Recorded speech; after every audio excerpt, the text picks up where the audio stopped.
Good morning. मी प्राजक्ता अरुण सनस, हे माझे वडील अरुण नथू सनस. गेल्या 8 जानेवारीमध्ये पप्पांचं अचानक डोकं दुखायला लागलं. त्यामुळे आम्ही लगेच तातडीने रिलायन्स हॉस्पिटलमध्ये आलो. रिलायन्स हॉस्पिटलमध्ये आल्यानंतर त्यांना डॉक्टर अभिजित कुलकर्णींनी त्यांचा चेकअप केला. चेकअप केल्यानंतर त्यांच्या रिपोर्टमध्ये असं आढळलं की त्यांना रक्तवाहिनीमध्ये एक फुगा झाला होता. तर फुगा झाल्यामुळे त्यांचं तातडीने ऑपरेशन करणं खूप गरजेचं होतं, कारण का जर त्यांचं तातडीने ऑपरेशन केलं नाही तर नेक्स्ट टाइमला तो फुगा फुटू शकतो, त्यामुळे जीवाला धोका होऊ शकतो. त्यामुळे आम्ही लगेच तातडीने डॉक्टरांचा सल्ला घेऊन तातडीने ऑपरेशन केलं. ऑपरेशन केल्यानंतर लगेच पेशंटला 1-2 तासात आयसीयूमध्ये नेल्यानंतर पेशंटला लगेच शुद्ध आल्यानंतर ते नॉर्मली बोलणं वगैरे सगळं त्यांचं व्यवस्थित होतं. त्यानंतर त्यांना 2-3 दिवसात नॉर्मल वॉर्डमध्ये शिफ्ट केलं.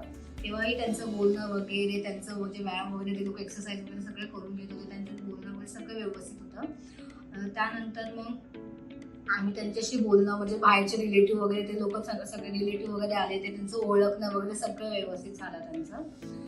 त्यामुळेच आम्ही खूप खुश आहोत आता, आमची फॅमिली वगैरे, कारण का माझे डॅडी एकदम सुखरूप घरी आलेत आता.